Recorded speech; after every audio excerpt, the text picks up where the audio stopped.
6, 7 of them push me and then really pin me down, using a lot of them using their force onto my body, and one fella is using their elbow onto the neck that I really can't breathe. They start to kick me. They start to using really unnecessary force. One guy, I don't know who, stepped on my feet and was so painful. On the 14th of February, we was just sitting around Geylang area coffee shop, having some tea and taking some supper. Then my friend suggested, since it's the Valentine night, they said that why not we go to the pub and then hang out there to see what is going on. I said okay, but I told them that I'm driving, but I'm not going to drink. The pub timing closed at 3 a.m. about to close. Then they keep on asking me to drink. I think I took a glass or two of beer. Then after that, we wait until the lights on and we go back home. Drive back as usual. I know that I only drink 1 to 2 glasses. I still can control the wheels. Okay, and then when my car reached Boon Keng, and then there was a roadblock, stopped me and then asked me to do a breathalyzer test. And they did not specific that I was put under arrest and my test result is failed, but they tell me that I will need to go to Cantonment Police Station to do for another further test. So they say that I need to leave my car here and then they will tow the car away. He said that someone will pick me up and then send me to Cantonment Police Station. I think I will reach there before 4 a.m. So when I reach there, they will bring me to another small room. When they brought me to a small room at a time, they did not specific telling me that I was put under arrest, I need to do the breathalyzer test again, nothing. He just bring me to a room. He said that okay, you need to do the breathalyzer test again. So I blow the first time, was not successful. Subsequently, the second time I blow, the timing was a little bit short. So he said okay, he guided me along again. The guy is very nice. So the third round, and then I go according to his instruction. And when the moment I stop, then the receipt print out the result. And the officer told me, oh yeah, it's 31. He said 31 is passed.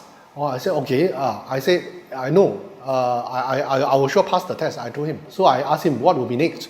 He said within half an hour, most probably they will let you go.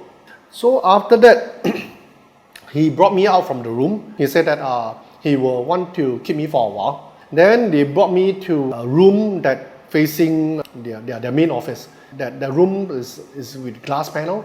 So he said that he put me inside. It's a waiting area.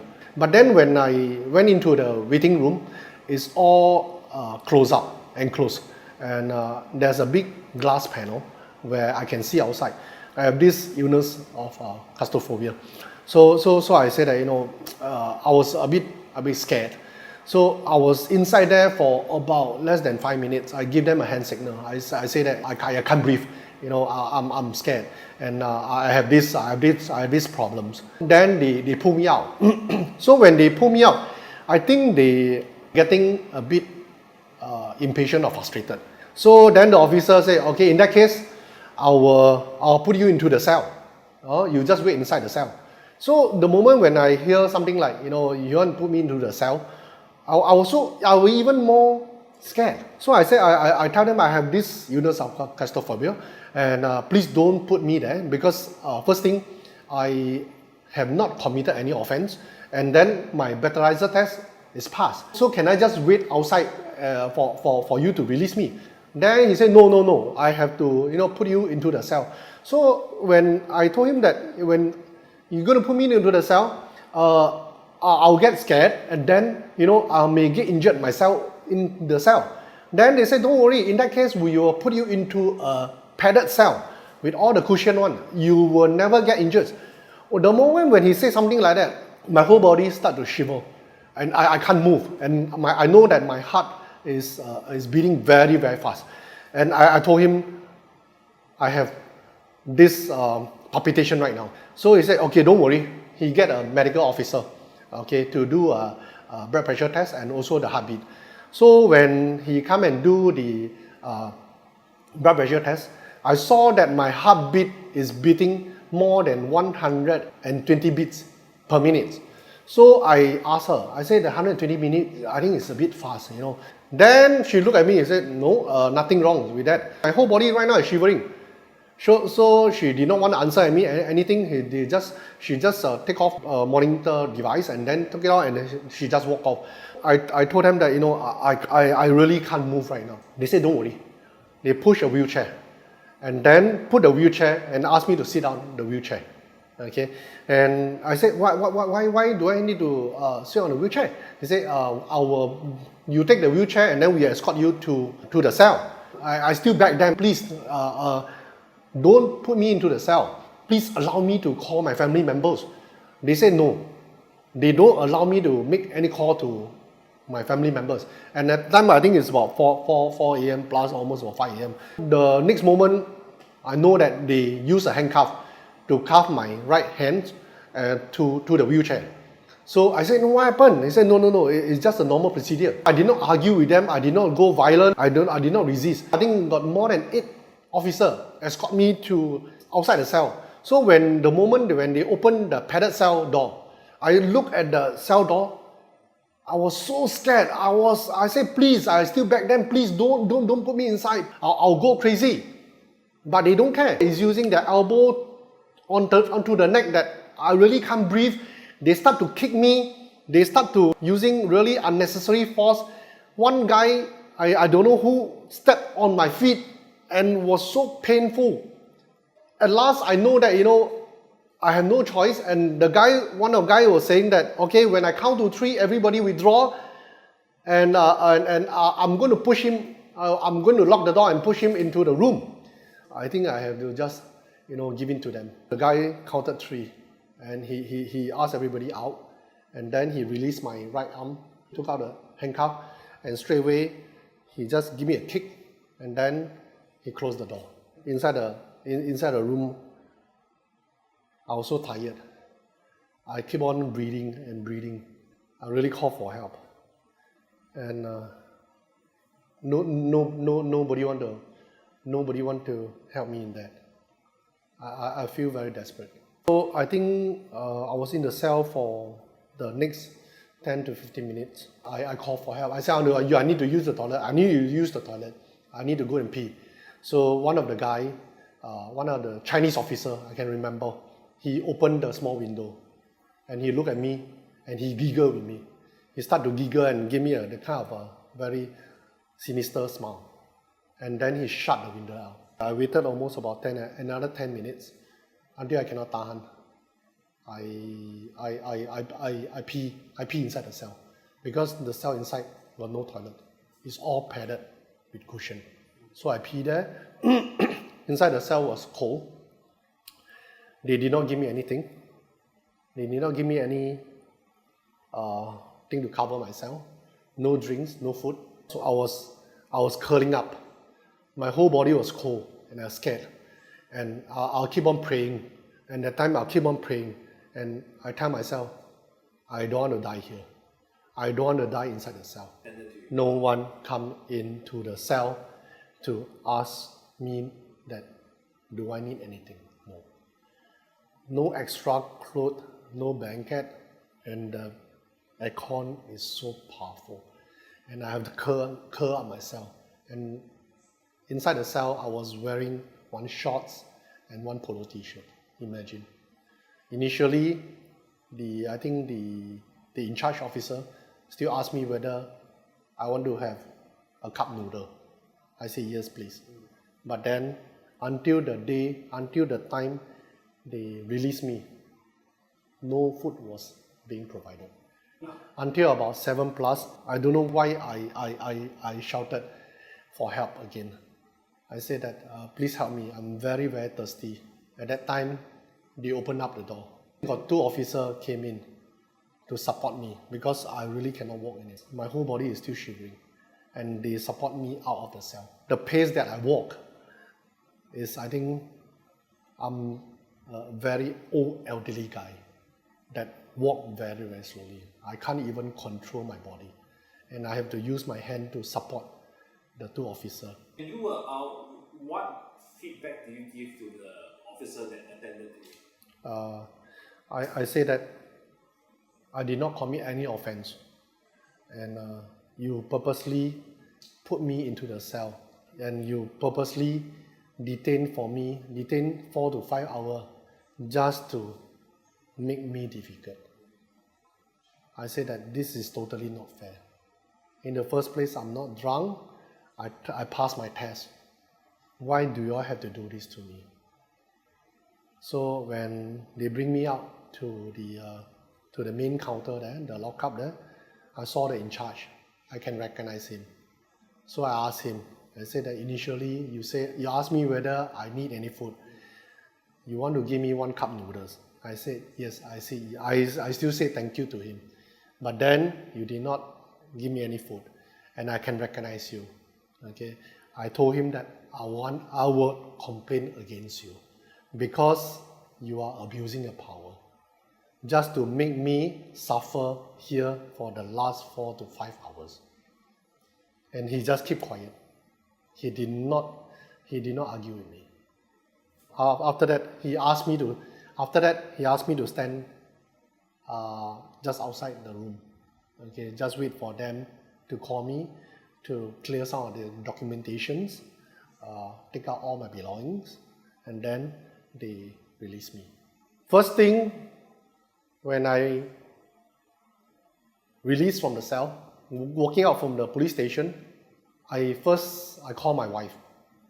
My wife was crying when I said that I was detained in the police station. He said, "Why didn't you call back?" I said, I wasn't given a chance to call, and they refused to let me to call anybody. She said that the whole night she did not sleep, just waiting for me to call.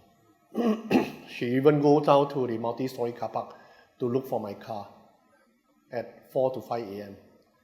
because she thought that something might happen. She cannot find my car, and the whole night she never sleep until about 8 a.m. when I call her. After call my wife, I straight away I decided to call 999. I said that I want to complain against your field officer, and the name I still can remember. The 999 officer said, "Okay, good." I still can go down to any police stations to make another report if I feel that it's necessary. And then I took a train back. I washed up myself, and then I took a bus down to Toa Payoh police post. And then in the police post there, I make another report and telling them the same thing. I was injured during the pushing and scuffling, and I showed them all my injuries point, and he gave me a medical report form. He said that you can go to a doctor's and to do verifications. So I took the form, and then I go and see a doctor's, and the doctors have given me the reports. The reports say that all this injury is not self-inflicted. It's a fresh injury and still bleeding. Could you take a look at this and see, can roughly count how many points was observed? Yeah. 7. And my right foot, I can remember clearly. The officer is stepping very, very hard onto the right foot, and I was limping. I know that someone have stepped on the right foot intentionally just to make me immobile. And when I was released from the police station, lockup, when I took the MRT back, I know that I could not walk properly. I went for another X-ray at Punggol Polyclinic. The doctors asked me what happened. I told the doctors the whole thing. I said that the police officer has stepped under the feet, and he was a little bit surprised, and I think he was a bit concerned. So after about 2 hours, I go and see the doctors again after the result is out. He said that no injury at all. It's maybe some of the muscle that muscle tissue is being injured. It will take some time to recover. But Right now, already 1 year have passed, and my right foot is still feeling the pain. It's not psychological. It's still feeling the pain. When I slowly press on it, I can feel that the pain is still there. So one of the officer from this Cantonment Police Station called me. He said that he will be taking over this case during the investigation, and he said that he will meet up with me for a further investigations interview. But then I waited for almost about a week. Nothing was being followed up, and I have to call him and ask him, when is this interview going to take place? And finally, I think he gave me a date a week later.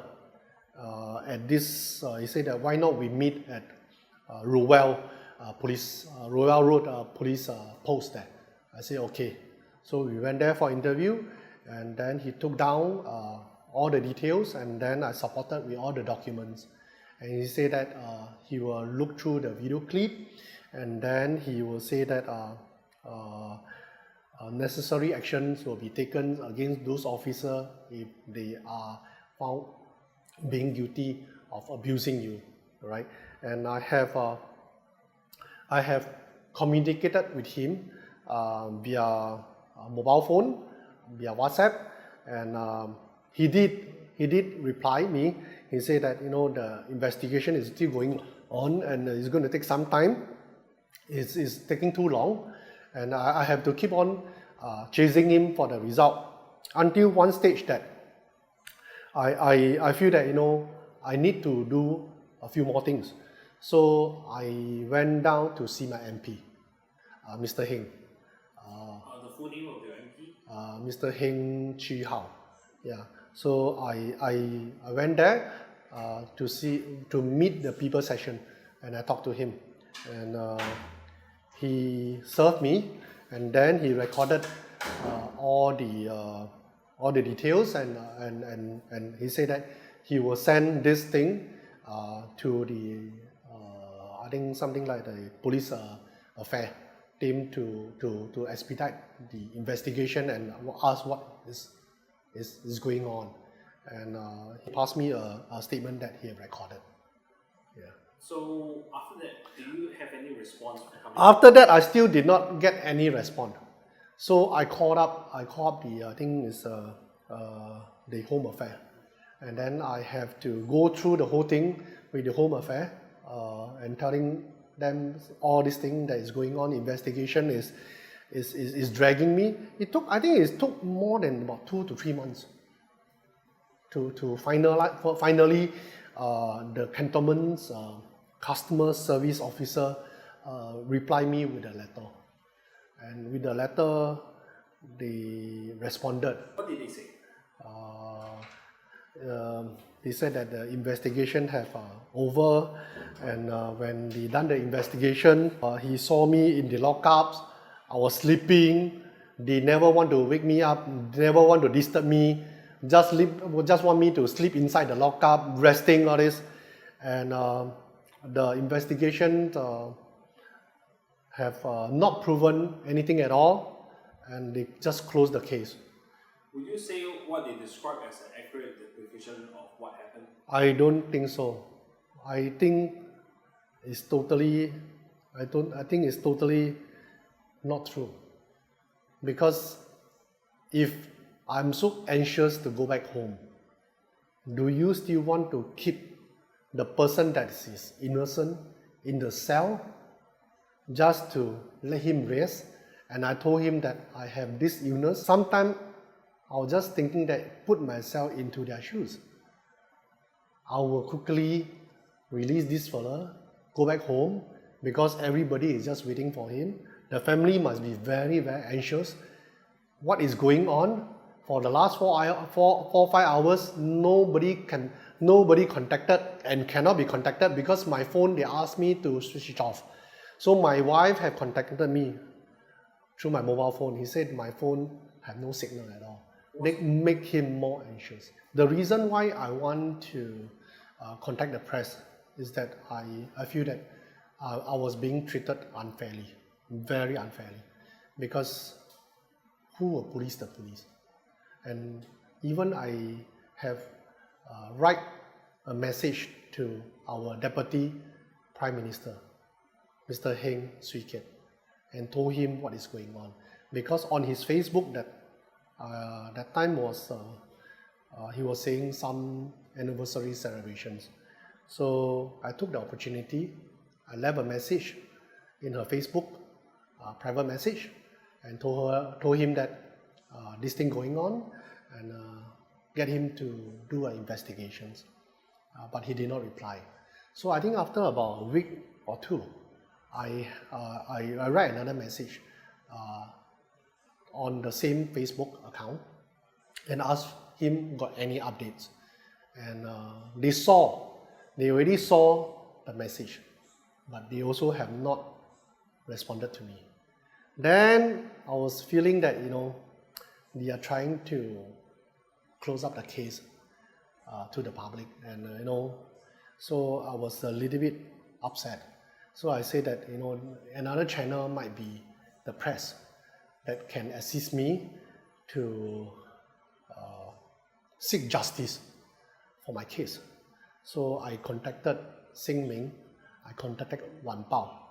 So both of them heard my story, and Sing Ming even come to my place with the reporters and photographer and took pictures, interviewed, everything. And they say that they will do something about the case. So after about a week passed, they did not respond to anything, and then I keep on following the newspaper, nothing was being published. So I called up the reporters, and the reporters amazingly told me that her boss feel that this case is a little bit sticky, and they do not want to get involved with the police because it's going to be very draggy for them.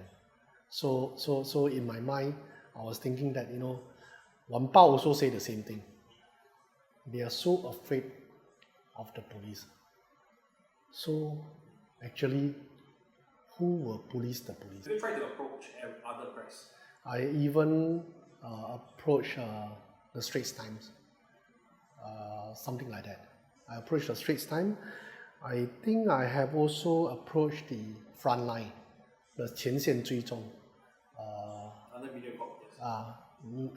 No one responded. No one responded to me. What would you like to see, as in from your pursuit of this matter? What would you like to see as the alleged victim?